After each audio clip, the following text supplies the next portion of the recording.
Welcome to the Carey Nieuwhof Leadership Podcast on YouTube. To today's episode in just a minute, but first I want to tell you about the Art of Leadership Academy and Compassion, today's sponsor. So the Art of Leadership Academy is over 1,300 leaders who want to be in your corner, including me. I lead it, and I want you to imagine breaking your next personal growth barrier or church growth barrier. That's what happens every day in the Art of Leadership Academy. You can check it out at theartofleadershipacademy.com. And today's episode is brought to you by Compassion, one of my favorite organizations because they help release children from poverty in Jesus' name. And best of all, they use the local church around the world to do it. Actually, at the end of today's video, today's podcast, you can learn more about what Compassion does. But in the meantime, check them out at compassion.com/CNLP. And now to today's episode. Sharon, welcome to the podcast. It's great to have you. It's great to be with you. Yeah, so I love your book. It's called The Cost of Control. I had the privilege of reading an early copy and being able to endorse it. And I wanted to have this conversation because perhaps control has been an issue in my life as well. What Enneagram type are you? I am a 7 with a substantial 8 So wing. depending on the day, Substantial. right? And control and 8s kind of go hand in hand, don't we? A lot of 8s in leadership. So you hold a PhD, you've co-founded a church with your husband, you've written 3 books, you've written for some of the top publications in the Christian world.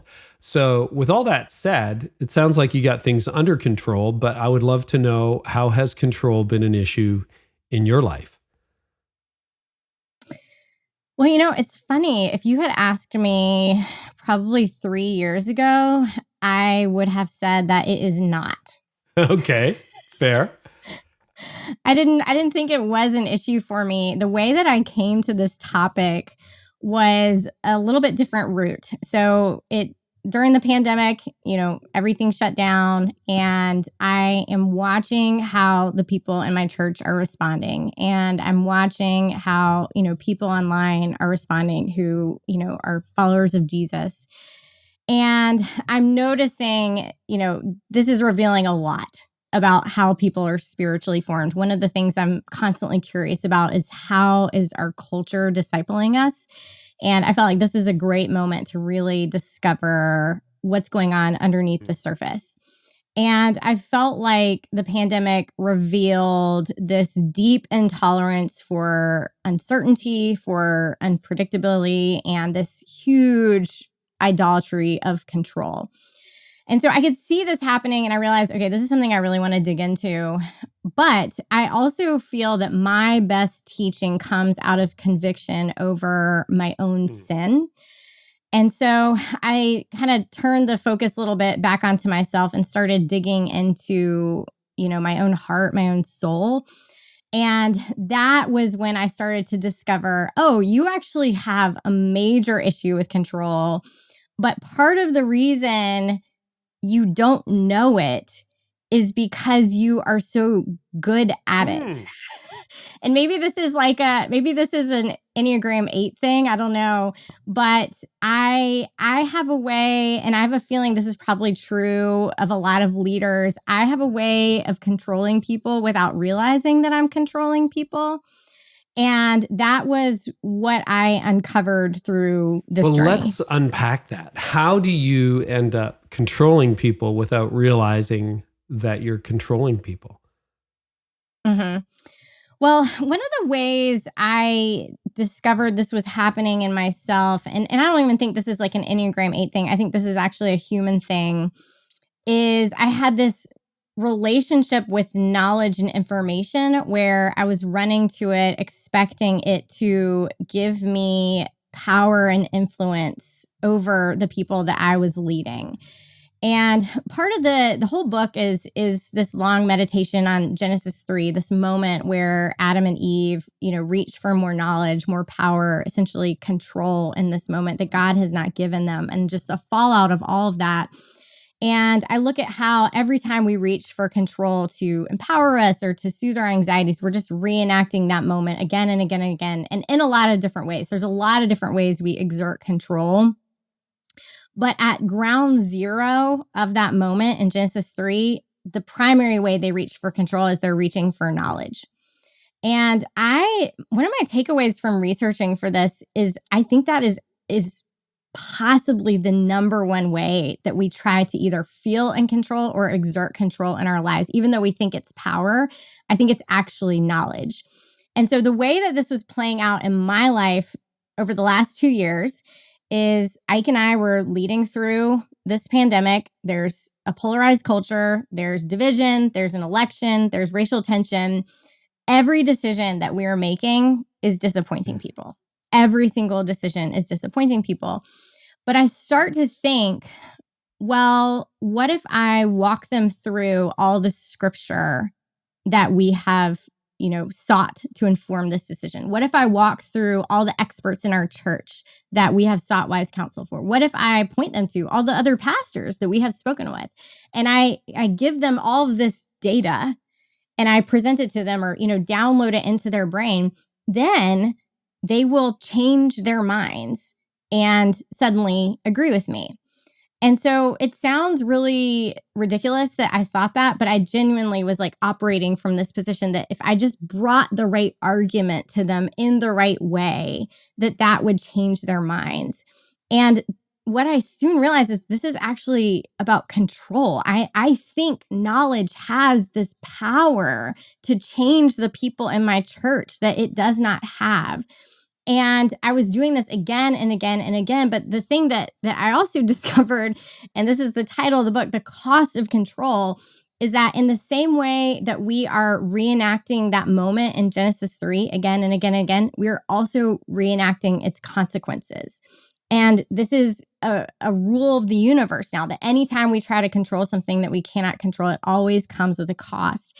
And I was experiencing that in my leadership. I was anxious all the time because I was laying awake at night thinking, what if I said it this way? What if I said it this way? What if maybe if I gave this argument, this would be the thing that convinces them.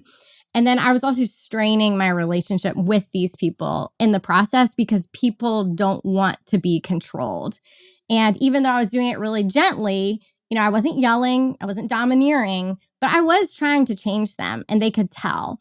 And so that was a huge, really epiphany for me in my leadership. Well, I want to dissect that a little bit more because first of all, first question, how did that go? I mean, that seems like a very logical approach. Okay, here's the best information.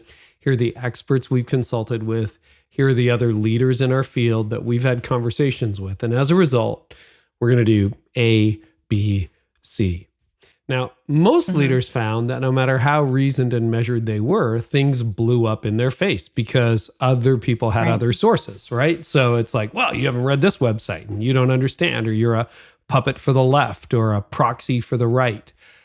Did it go better in your case, or did it also have elements of blowing up in your face when you had that measured response? It had elements of blowing up in our face. Yeah. And I think the reason, the fallacy in that thinking, one of the parables that I've really returned to and drawn on through this process is the parable of the sower. Jesus tells this parable of the farmer, casting out seed on, hard soil and thorny soil and rocky soil and good soil. And I was behaving as if the takeaway from that parable is, well, you just need to throw the seed harder, or you just need to throw more seed. Or if you just throw the seed differently, then it will take root. And obviously that is not the takeaway from that parable, but because that's how I was behaving, I think I was actually hardening the soil. And so one of the things that I've taken from this is, first of all, I'm really only responsible for just faithfully casting out, the truth of God's word. But the other thing that I've actually been meditating, I don't even dive into this in the book, but I've been thinking about this more recently, is I've always felt a lot of freedom in I'm not responsible for the soil. I'm not responsible for the soil. I'm just responsible for faithfully casting out the seed. That's actually not entirely true, because a farmer will tell you, well, you do prepare the soil. You have a role in preparing the soil. You can help soften the soil. You can clear away the thorns. You can remove the rocks. And so I think what a lot of us are doing is we're approaching our people as if I just need to pelt them with more seed, or I just need to throw the seed the right way. And they're completely ignoring the rocks. They're completely ignoring the thorns, the hardness of the soil. Like, those are the questions that we need to be asking right now is, why is the soil of their heart hard, and how can I soften it? Our influence on that is limited, but I think that is the question that we need to be asking. Well, and I guess my assumption has always been that I just have good soil in front of me. And that's not true either, right? It's like, no, there are some rocks and paths and all that kind of stuff. So let's play that out, because it's been such a big issue. So you go out with this carefully thought through, meditated over, prayed over information. Doesn't get a universal round of applause. People come back with their information. Fast forward a couple of years, we're still in the place where we're heading into another election cycle. There are still information wars playing out on a daily basis. How do you handle that? Because yes, knowledge can be abused. Knowledge is power, but words are kind of our craft. That's what we do. That's what leaders do. If you're leading in a church context, you're bringing the word. Even in a business context, what do you have to rally to motivate people? Words. That's it. You got your words. So you got information. You've got strategy. You've got truth. We play in this ethereal realm. So how do you approach it differently now? Because clearly you haven't just like, well, I'm never sharing information again. That isn't tenable. So how's it different? Yeah, and I wouldn't be in the job that I'm in if I thought words were powerless. If I thought teaching had no power at all. It has helped me to understand the limits of my words and have a much more realistic expectation for them, I would say. Like, part of what the arc of this journey for me, and the arc of this book, was the realization that God doesn't give us control, but he does give us agency. And we see this again in Genesis 1 and 2, where Adam and Eve are in the garden. They're not in control, but that doesn't mean that they're powerless. It doesn't mean that they're puppets. It doesn't mean that they're prisoners. They're not robots. They are commissioned into a calling. They have purpose. They have influence. They have authority. And what I call that is agency, which is a psychological term to describe this idea that we do have power to influence ourselves and our circumstances. But the operative word there is influence, not control. And the difference between the two is a recognition of our own boundaries, our own human limitations, that there's only so much I can do to influence, but ultimately I'm not responsible for the outcome. And once you believe you are responsible for the outcome, you start to stray into the control territory. You begin to manipulate, to coerce, to try and engineer things. And so that has been the shift, the huge shift that has taken place in me in the last couple of years, is understanding, yes, I am responsible for faithfully teaching the word of God. I'm responsible for teaching it with humility and holiness. And there's no excuse for me being ugly or, sarcastic about it. But at the end of the day, I could be literally Jesus. And Jesus, says this himself when he says, whoever has ears to hear, he is acknowledging the limitations. I can't make you listen. I can't make you hear what I'm saying. And so recognizing I have my role, but I am not responsible for the outcome. And as soon as I believe that I am, I'm going to start breaking a lot of stuff around me. How else did control show up in your life, looking back on it? Where else did it pop up? Well, another huge one was in my marriage. So Ike and I are leading a church together. And I don't know if you have experienced this, but sometimes we don't agree. Yeah, that may have happened once or twice in my marriage, I think, perhaps. Mm-hmm. In the last 5 minutes. We don't always agree on, right. We don't always agree on the direction of the church or, on really big decisions. We don't always agree. And Ike and I are very different processors. He's an internal processor and I'm a verbal processor. And I am very, very strong with my words. And so if I want to get my way, I can. I know how to pressure him. I know how to push all the right buttons. I know how to verbally outmaneuver him to get him to make this decision that I believe, is for the good of our church. And so this isn't just like, I want to buy those shoes. And he said, no, this is like, kingdom stakes here we're talking about here. And so that's why it's so easy for me to legitimize, applying a little bit of pressure. I'm not yelling at him. I'm not, domineering him. I'm not screaming, and I think that's why I didn't see it. I'm not this really aggressive person, but I know the right words to use. And what I discovered with him was, and this goes back to this idea of the cost of control. One of the costs of control is broken relationships. Anytime you try to control a person, it will break your relationship with them. But the thing that I didn't understand is that you might not see that brokenness right away. You might not see it that day.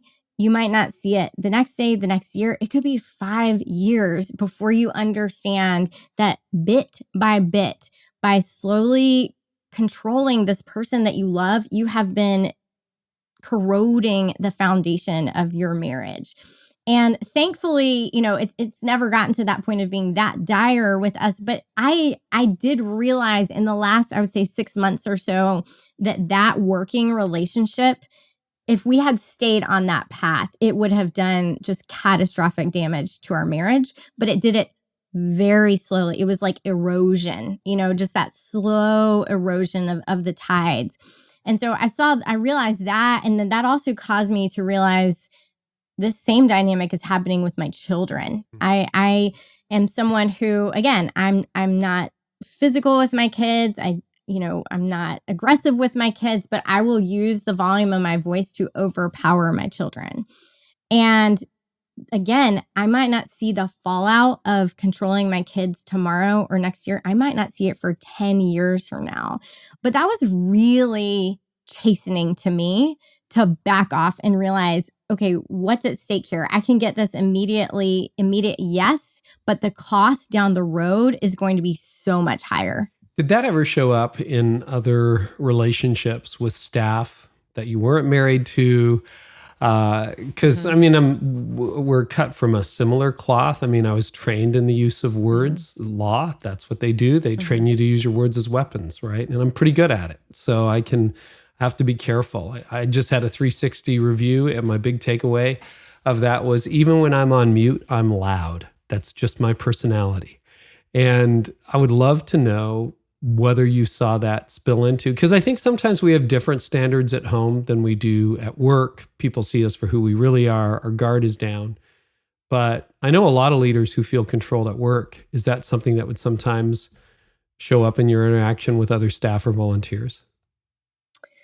100%. And it's something I am still honestly trying to understand, because some of this is a personality thing. I don't know if you can relate, but I suspect you can based on what you just said, that even when you're on mute, you're loud. My mom is just this deeply warm and hospitable person. Anytime, she's the kind of person that could sit on a bench next to somebody and 30 minutes later, she knows their life story and they're best friends and they're crying together. So that's my mom. Unfortunately, I did not inherit that. I inherited my dad, who is an investment manager. He managed all this money for these big companies. He's kind of this, big, businessman guy. And I have this, unlike my mom, it's like there's this hard edge inside of me that no matter how much I try to soften it, people are going to feel it. If I am too direct with people, and I'm not trying to be aggressive, I'm actively trying not to be aggressive. people will still feel intimidated. People will still feel hurt if I'm just too direct with people. And so that is something that, again, I think that's why I didn't see it, is I wasn't trying to control people. I wasn't trying to intimidate people. It just was happening.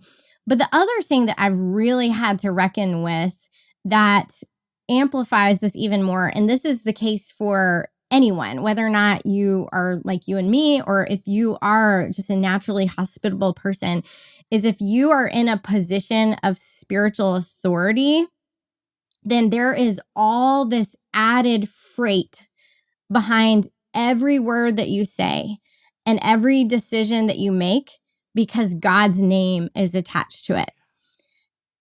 And so realizing that when I am gently trying to encourage someone in our church to make a decision or to do a certain thing, and I feel like I'm being really gentle because I'm doing it as a spiritual authority in their life, what to me feels like a gentle nudge, to them feels like a shove. Mm-hmm. And I think that is part of how we've even gotten to the place that we're in right now with all these stories of, church hurt, is pastors misunderstanding this. And I'm like chief among sinners here. I'm not judging other pastors, because we know we are just people. Like, we are just human beings.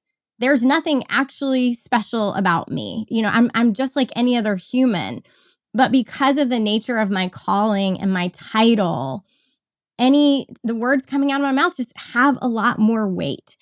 And if we don't recognize that, and if we don't handle that with tremendous care, we are going to end up unintentionally pushing people around, making people feel controlled. And I think without genuinely meaning to. And that was the case for me. Yeah, definitely the case for me too. And I'm really glad you went there. I want to bounce this off you, see whether you think it's a good practice or overkill. But I became so sensitive to what I would call spiritual abuse, or, the fact that I do have power as a leader. I'm reflecting on my church leadership, the 20 years I led a local church, that I quickly got to the place where I decided I'm not going to speak for God. So if I'm reading from the book of Romans, I can speak for God. But as soon as it starts to, or at least speak his word, I can't speak for God. But as soon as it came to a building project, raising money, hiring and firing decisions, I made it really, really intentional that I would never say God told me to or God led me to. In fact, what I would say is, hey, it seems good to us and the elders that we build this building or, open up a broadcast location, but I'm responsible for this, and I left God out of it. Not because I didn't believe God was in it, not because it wasn't prayed over, but because that kind of spiritual manipulation and abuse, like I've just seen it misused so many times. Is that overkill, or do you think that is a healthy practice? Feel free to give an honest opinion. I think I wouldn't go so far as to just leave God out of it. Yeah. Because I think the goal is to be following God to the best of our abilities. But I think we have all had the experience of saying, I thought God was leading me here, but then this didn't work out the way that I thought it was going to. And I don't know if that means I misheard God or I misunderstood the purpose of this direction. I think if you caveat it that way, I mean, I don't want to overstate it. Like maybe at the end we said, and we believe this is our next step in faith or something like that, or after a lot of prayer. But I've seen it so abused. Every time somebody says, God tells me, God told me to, I'm like, I don't believe it. I don't know. Maybe that's me. Yeah, well, it's unless you're telling me like you read a Bible verse. Oh yeah. If you're quoting scripture, and sure. that was But otherwise, I think the amount of frequency with which God speaks to us should probably in proportion to God's frequency of speaking to His people in Scripture. And there was like 400 years of silence sometimes, and so I feel like if you're regularly hearing from God, I have some follow-up questions. Okay, that is really well said. Now, throwing the baby out with the bathwater, is there an upside to control? No. Oh, interesting. No. Unless we're talking about self-control, which is, I would say, a different category. But control here's the thing about God. We talk often about God being in control. God is sovereign. God is in charge. But the thing that we never say about God is that he is controlling. And I think there's a reason for that. I think that distinction is trying to hold together two theological realities that we see in Scripture. We see the theological reality of God's sovereignty, and we see the theological reality of man's free will. And those two things must coexist. And we see those coexist perfectly, in the Garden of Eden. But even afterwards, you see God intervene at key moments, rescue in certain ways, but there isn't this, he's the puppeteer and we are the puppets. At no point, it's always so much more mysterious. Even when you think of something like Pharaoh, where it says that God hardened his heart, but it doesn't say God made him, pursue the Israelites or enslave the Israelites. There's a really important distinction there. And so it's really important for us as his image bearers to continue to hold that balance and to know that there are going to be times where God has called us to exercise authority, to exercise our influence. But if we stray into the realm of controlling people or trying to engineer outcomes, I feel like every family in Genesis is a cautionary tale about why we shouldn't do that and what happens if we try. And so I would put self-control in a different category, but generally speaking, we were not created to control. We were created to influence, but we were not created to control. Now, that's a healthy distinction because I immediately started thinking about, if you're a firefighter, what do you try to do? You try to get the fire under control, but we're probably not fighting fires. It is life and death, but in a different way. But I think you're right. You are responsible for using your influence as a leader. Mm-hmm. And sometimes that comes with a hard right or a hard left. It's like, hey, we got to go here. Mm-hmm. Or I think we need to go there. Okay, that's good. And anybody who's never read the Bible who's listening, if you think your family is dysfunctional, just read the first book. It's called Genesis, and you will feel much better about your family. So much better about your family. Okay, why do you think so many leaders are control freaks, Sharon? Because it is an epidemic. I think it goes back to what I shared earlier about myself, where we don't realize that it's happening. And that's why we don't see it. I think we associate, at least me personally, when I think of a controlling leader, I think of the headlines. I think of those big blow up stories where a pastor was, overtly domineering and had an anger problem or created this culture of fear. That's what I think of. What I don't think of as much is the pastor who works and works and works and works, never observes Sabbath, never takes a sabbatical, has no boundaries with work because they believe that if they do, the whole thing is going to fall apart. And that can actually look like sainthood, like look how committed they are to the church, but it's really, that's a control issue is what it is. But it looks much more admirable than the guy who's just burning everything to the ground, but they're both rooted in the same struggle. That's a really interesting distinction. I think one of the things your work is opening my mind to is the subtlety of control. Mm-hmm. I want to go back before we move into other areas to using your words as weapons. So what are some strategies? Because I am like, true confession, still trying to figure out, okay, yes, when I say something, I pretty much can invalidate all other opinions in the room. I see myself as an equal. Other people still see me as the boss, et cetera, et cetera. So this is active tutelage in my life. But what are you doing to make sure that your words don't have a misintended consequence? That they aren't too heavy, that they aren't too much blunt force trauma coming from your words? So I'm still working on this as well. I know. Feels like therapy. And it's really funny because my husband Ike is just brilliant at this. He's so good at this. And so I'm not kidding you. I will have a meeting with him before I have a meeting with a staff person, and I will walk through what I'm planning to say to make sure that I'm not being too direct, or to make sure I'm coming at this in a way that cares really well for our staff. And so this is something I'm actively working on. Some of it has been really simple stuff like avoiding you statements. I noticed you did this. Even if I don't mean it aggressive, it feels like it's kind of putting them, on the stand a little bit to be prosecuted. I've also stopped using why questions, which is like, why did you do it this way? Yeah. Yeah. So that has been really important. And those are things that I would just never, I think are intuitive to my husband, but for some reason sound like accusations. Anything that sounds like an accusation, to avoid. And then the piece that I've also had to really work on is giving all of our staff the benefit of a doubt. Of if I don't understand why something happened the way that it did, I tend to go right in and start prosecuting it and asking like, why did this go wrong? Or what happened here? Or why haven't you taken care of this yet? When the reality is they have thought much more about this than I have.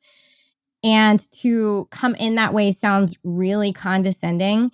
And so I've had to really trust my staff. That comes down to it. That's the opposite of control is trust, is just to learn that we hired them for a good reason, and to trust that they are thinking about this more than I am has been really important. Do you have yet a good alternative to the question, why did you do it this way? I've also tried, was there a reason that you did it this way, which I realize is just as condemning? What is a possible alternative to that? Yeah, I wish Ike was here right now with me, because he's much better. He'll stop me and say, please do not say it that way. Okay, well, we'll back up. We'll put a pin in that back one. Up. And you know what? It's probably good for leaders to know that two people who are at this, one who's written a book and me who's interviewing, still don't know the answers to all the questions. So we're still learning. We're still works in progress. What on earth was going on in your brain when you did it this way? I think that's an innocent question. It's not usually received very well. No, it isn't. I know. It's like, even when I'm on mute, I'm loud. Okay. Yeah, where do I want to go? Okay, so let's talk a little bit about the relationship between control and anxiety. I think that was something you hinted at earlier, and we kind of skimmed past it. I want to come back to it. What is the link between control and anxiety? So that link is established again in Genesis 3. So the first thing that Adam says to God is that he was hiding because he was afraid, because he was naked. And the fact that he says he was afraid because he was naked, we tend to think, okay, this is about shame, but that's not what he says. He doesn't say, I was hiding because I was ashamed. I 100% think that was part of it, but that's not what he says. He doesn't say, I was humiliated. He says, I was afraid. And the Hebrew there is very clear. This is about fear. He's scared. Why would Adam be scared in this moment? And I think a big part of it is that he realized in that moment after he ate the fruit that he had gotten exactly what he wanted. He wanted to be in control. He wanted to cast off the protection of God in favor of self-protection. And almost immediately, he was realizing this does not empower me the way that I think that it will. In fact, it makes me feel more vulnerable, more afraid.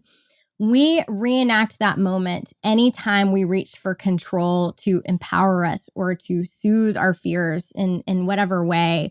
We reenact that realization of this actually didn't make me feel better. This didn't solve the problem, the way that I think that it will. A really great example of this is when you're experiencing some sort of sickness, like physical symptoms, and you go to the internet, again, you go to knowledge, expecting it to give you a sense of control over what is happening. And has in the history of WebMD, has that ever happened? Has anyone ever used it and walked away, head held high? Like, I feel better now. I feel at peace. I know exactly what is happening with my body. That has never happened. Instead, you go to the absolute worst place. And this happened to me about a year ago. I was having some stomach pains. And so I Googled it, obviously, and deduced, that it was the worst possible thing. And so I'm now emotionally inhabiting this reality that I have, cancer.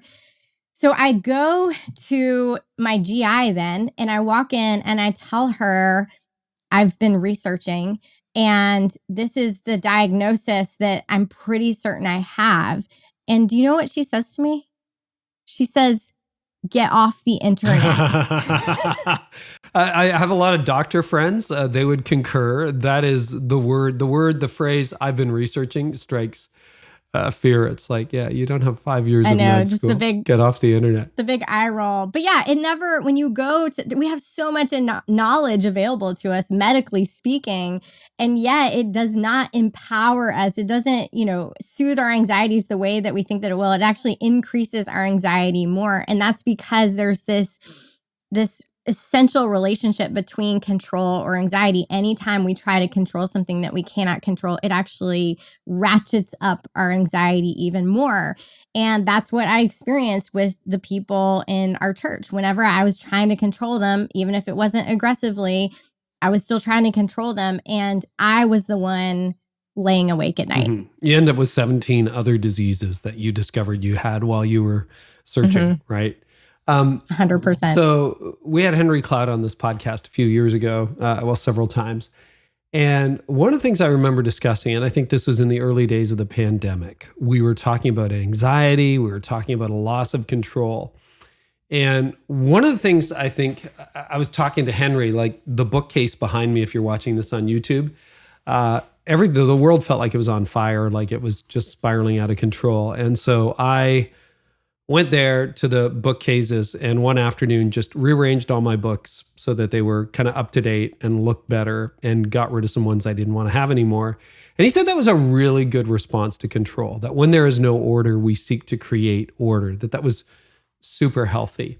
One of the things in my own sort of growth journey is don't control people, control things. So now, I cut my lawn, feels good, stays cut, get my #lawn lines going. I will organize my garage until you can do surgery in it. Like, I will do that. But trying to control Tony, my wife, not a good idea. Trying to control my team, not a good idea. What are some healthy outlets for the control freaks out there, myself being one of them, that is a better source for your control? Or do you think there's no good place when you need the urge, when you feel the urge to control something? Are there healthy outlets? Yeah, what you're describing, I would not quite define as control. Okay. And I would categorize it a little bit differently, even though on its face, it might be difficult to discern the difference. So, at the end of the book, I talk about how God doesn't give us control, but he gives us agency. And in Genesis 1, 2, and 3, we see 6 different forms of agency. It's this God-given power, this God-given influence that we have over the world. And one of the powers that he has given us is naming and ordering. That's God's, first act of creation. It's what God then commissions Adam to do, is to name and to order. And so whenever we are ordering our lives, that is a God-given response to the chaos. And so to, take, the disorder of your house and to order it is actually what you were created to do. Now, for me, one way that I can tell, because I love to clean our house. My house is one of the only things that I feel like I can control. I can clean it. I can put everything in its place. But one of the ways that I can tell that this has strayed from agency of healthy, God-giving, naming and ordering into control is when my kids mess it up. And I just last week, I spent an hour organizing my 7-year-old's closet. An hour later, he came in, he trashed the whole thing. I lost my ever-loving mind. And my husband does not care about this. He doesn't understand. Why are you so upset about this? This doesn't matter. Just shut the door. You don't have to look at it. Just shut the door. Out of sight, out of mind. And to me, it meant I was going to this to give me a sense of security and stability instead of going to Jesus. And that's why I couldn't hold it loosely, when my son messed it up. But yes, 100%, we are created to name and to order, the world around us. And that is very healthy. Okay, so this is interesting as somebody, and this is a tendency I've seen in a lot of high capacity leaders. I've seen that desire for order. I've been in a lot of offices of, people who lead large churches, large organizations. They're rarely a disaster.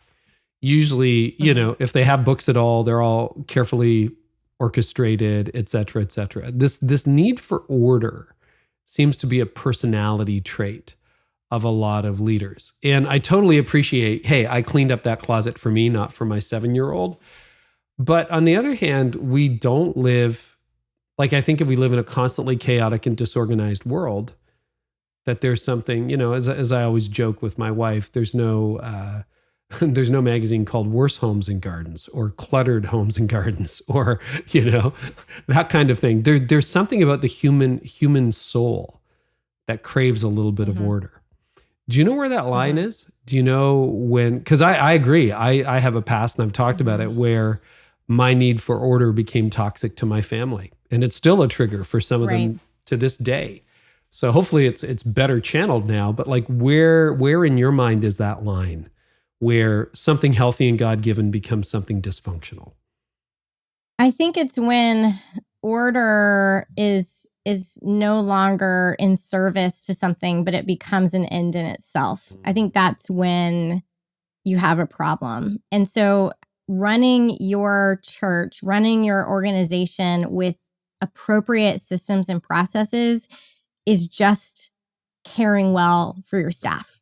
I mean, when you are disorganized, you are not caring well for your staff. But if you're getting to a point where someone makes a mistake and they breach the system in some way, or someone steps outside of it, makes a mistake, and all of a sudden you are feeling, the wrath of God towards them for messing things up, then we have a disordered relationship with order at that point where you're missing the point. The point of order is to serve people. It's, as a pastor, the point of order is to love your people, but also to love your staff really well.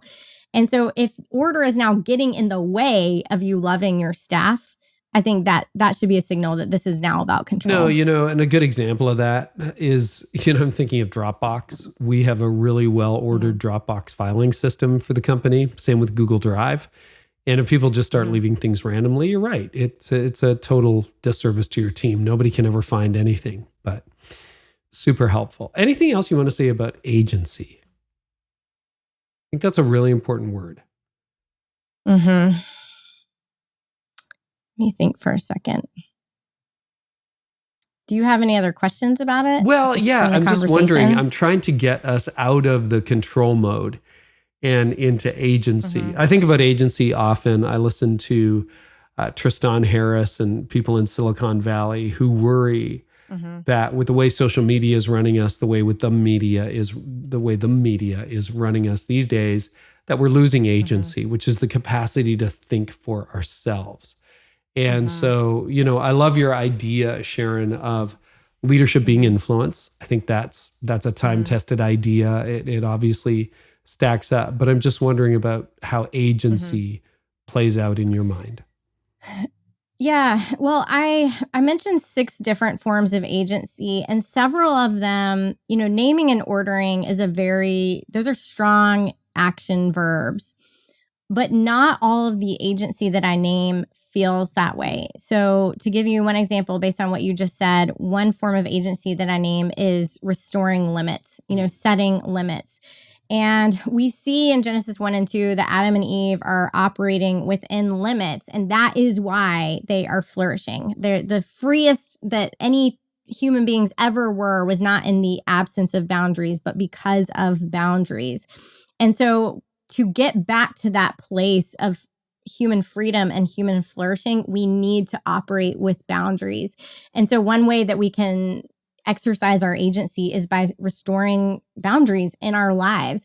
And so a really practical way, you just mentioned Silicon Valley, is we haven't even touched on this, how knowledge we go to knowledge to control other people, but we also go to knowledge to help us to feel in control. When things are happening, when the pandemic happened, we went to the internet, reading everything we could about this virus. Where is it spreading? How is it spreading? What can I do to protect myself? And so we go to the internet expecting all this information is going to instill in us this security and this stability and this certainty.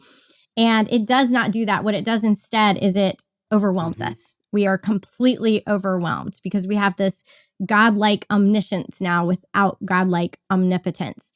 And so one of the ways that we can exercise our agency is to have boundaries with the internet and to have boundaries with the news and making sure that we are not overwhelming ourselves with that information intake. Another way that we can exercise boundaries is if you feel out of control because someone is controlling you. You can't change that person. You can't change that toxic person, but you can have boundaries with them. So restoring boundaries in your life, practicing Sabbath, it's another great boundary. This is a huge form of agency. But another form of agency that does not at all seem like power or influence is self-examination, the practice of self-examination. And we see this opportunity for self-examination in Genesis 3, when God says to Adam, "Where are you?" And this is very clearly a rhetorical question, because God knows where Adam is. He isn't stumped, by this giant tree that Adam hid behind. This question is for Adam to ask himself. How did you get here? What were the series of events that led to this? Why did you doubt me? Why didn't you trust me? Why didn't you come to me, and ask more questions?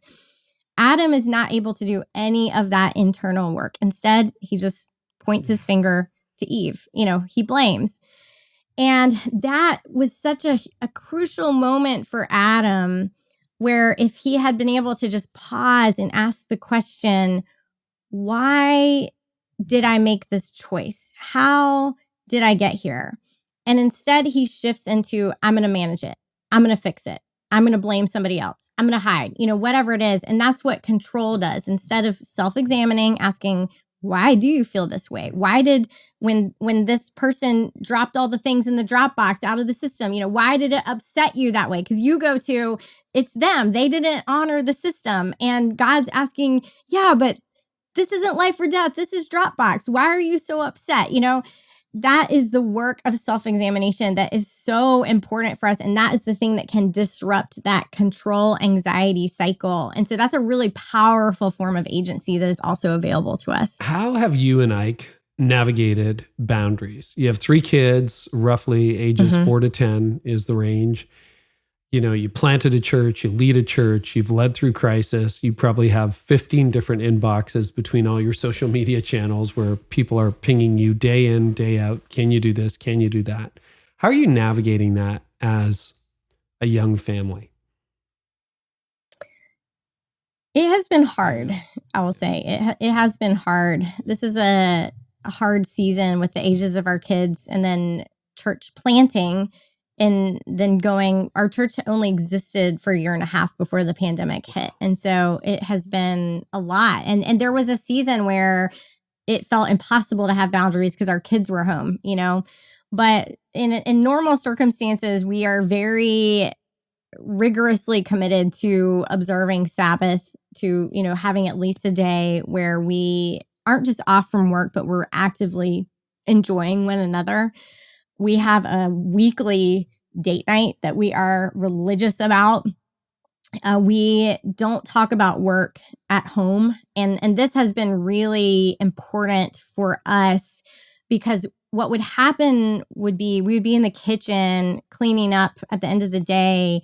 And I would just think of something from church that I hadn't thought of before, just a question that I thought was, not a long question, just kind of whatever happened with this person.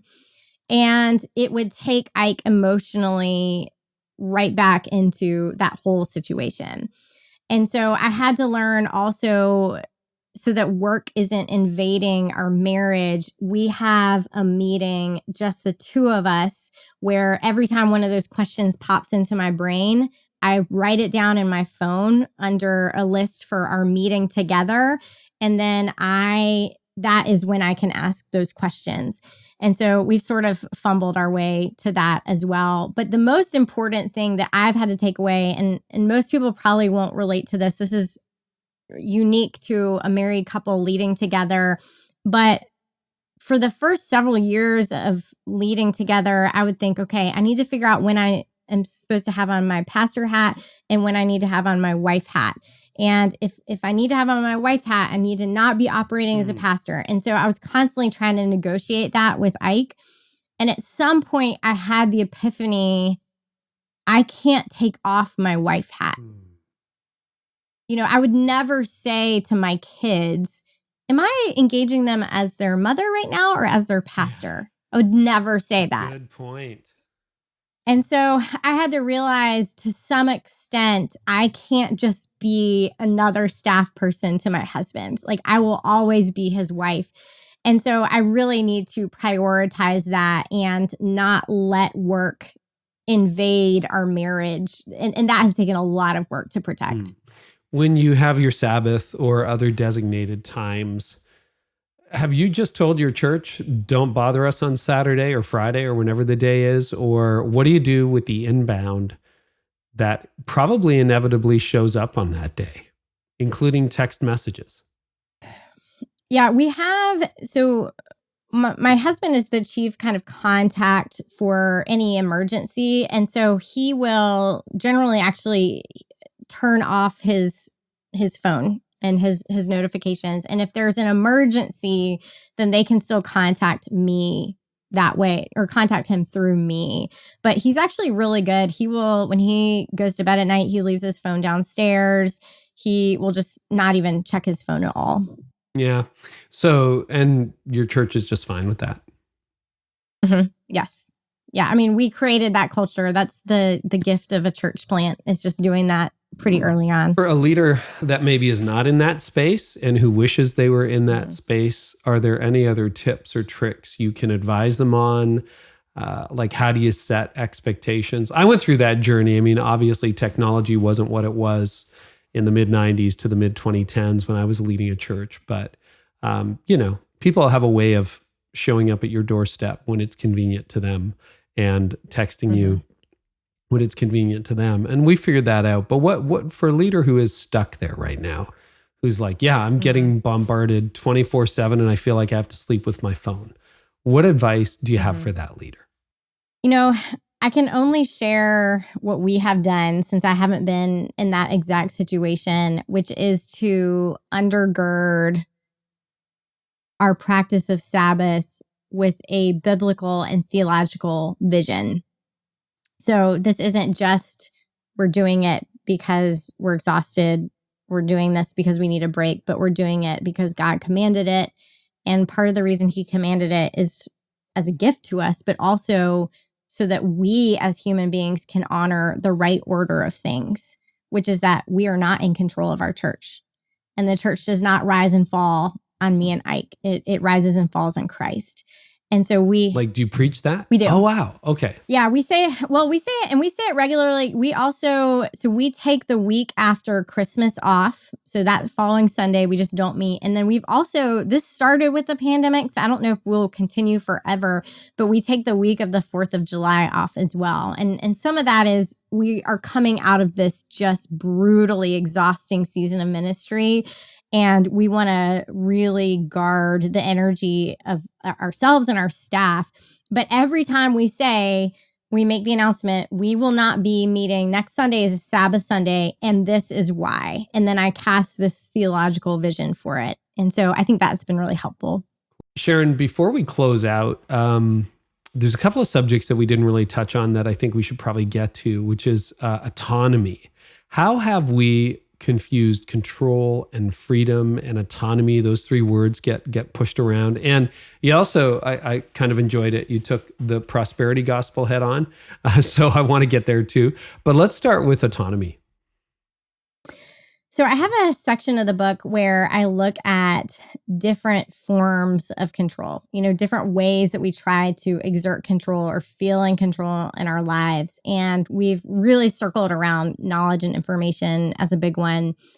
But another one that I look at that I think is really particular to our culture right now is autonomy. And I define autonomy as just this extreme self-governance. And some autonomy is actually healthy. We see, again, in the Garden of Eden, we see Adam and Eve are not prisoners. They're not puppets. They're not robots. There is some autonomy there. But we are in a culture that has swung pretty hard in the opposite direction, where we are hyper individualistic. We are anti-authority. There is a very, very heavy emphasis on personal rights. And part of the reason for that is actually understandable and important for us to show compassion to, because we are in a moment where we're reckoning with abuse of power. We are seeing the fallout of, church hurt, manipulation by authorities, all the ways that can cause massive trauma in a person's life. And so we, in our context, have really tried to honor that, to care well for people that is their story, where they really struggle with, authority, any idea of being accountable to a community can actually be really scary to someone if they've been in a community that basically said, don't listen to yourself, don't listen to your intuition. That in its extremist form is a cult, but there's also forms of that in fundamentalism. And so we understand why that language can be really scary to a person. And yet we want to honor Scripture's vision of the church, which in 1 Corinthians 12 is this beautiful portrait of this body of diverse parts that are not autonomous. They are interdependent. Or you have Acts 2, where everyone shares all things in common. There isn't a bunch of, individuals functioning in autonomy. We are one, we are together. And so we've been trying to figure out how do we hold those two things together. But what makes it really hard is our particular cultural moment that says nobody can tell me what to do. Nobody can tell me what to do. And that is about control.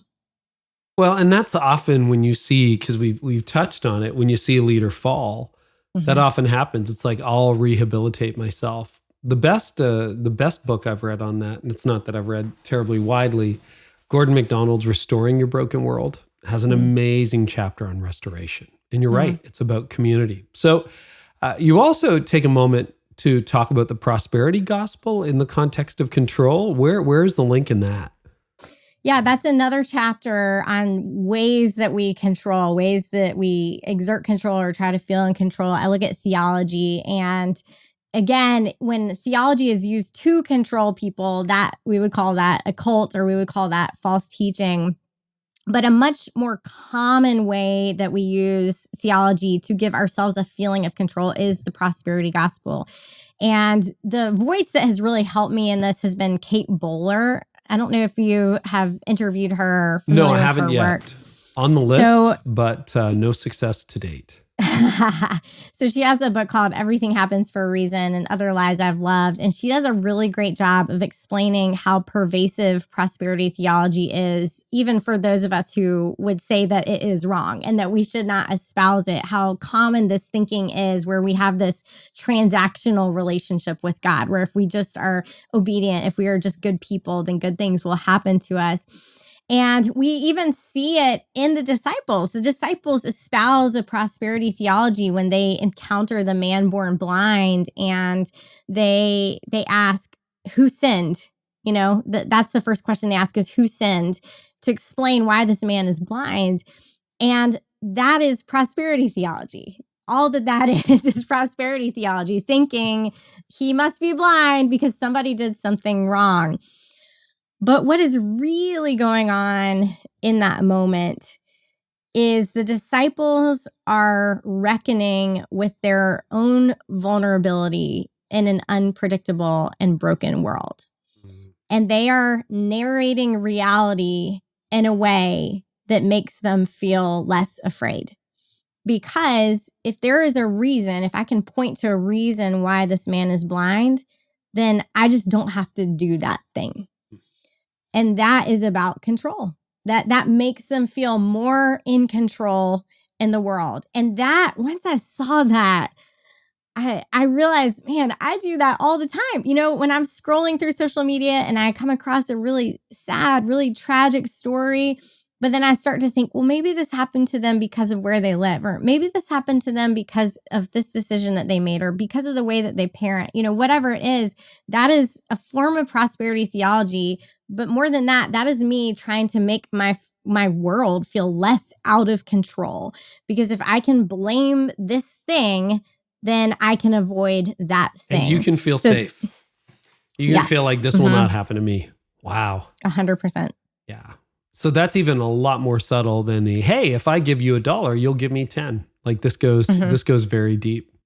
Yeah, because we tend to associate prosperity theology with, swindlers. Yeah, basically. On television, but it's much more common than that.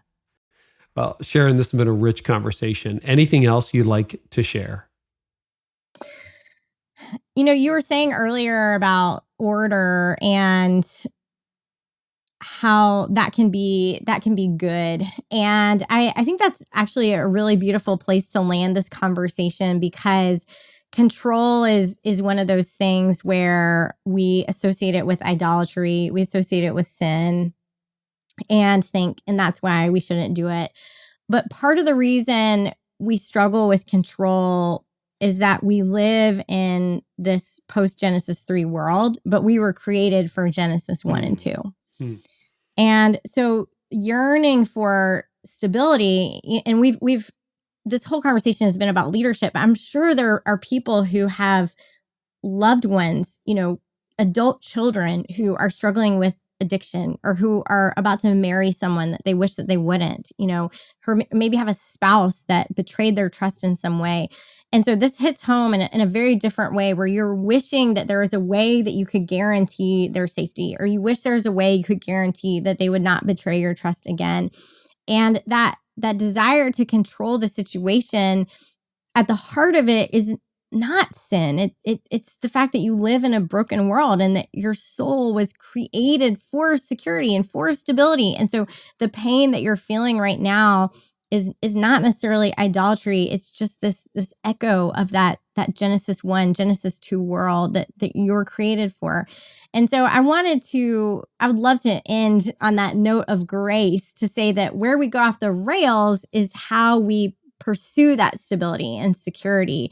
But the desire itself was put there by God. And at the end of the day, that is why he sent Jesus, was to restore it. I don't know why, but I think that is a great place to wrap up. But as you're describing that, I'm thinking about all these beautiful situations where there's order. There's order to a great restaurant, in the design, in the food, in the service, in the sequence, in the preparation. And I'm not talking about super expensive. I'm just like, we were meant to enjoy food. There's beauty in design. There's beauty in gardens. There's order in nature. There's order in music, right? That it follows a certain prescription. And when it does, it's beautiful to the human ear. And I think for those of us who maybe overstep our means from time to time, it's good to think about order and trust and relationships and health and boundaries and Sabbath and an ordering of our days. And it's been a really rich conversation, Sharon. Thank you so much. The book is called The Cost of Control, Why We Crave It, the Anxiety It Gives Us, and the Real Power God Promises.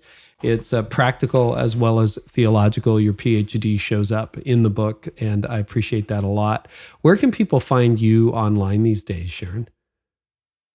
I am most active on Instagram, so Sharon H. Miller. Awesome. Thank you so much.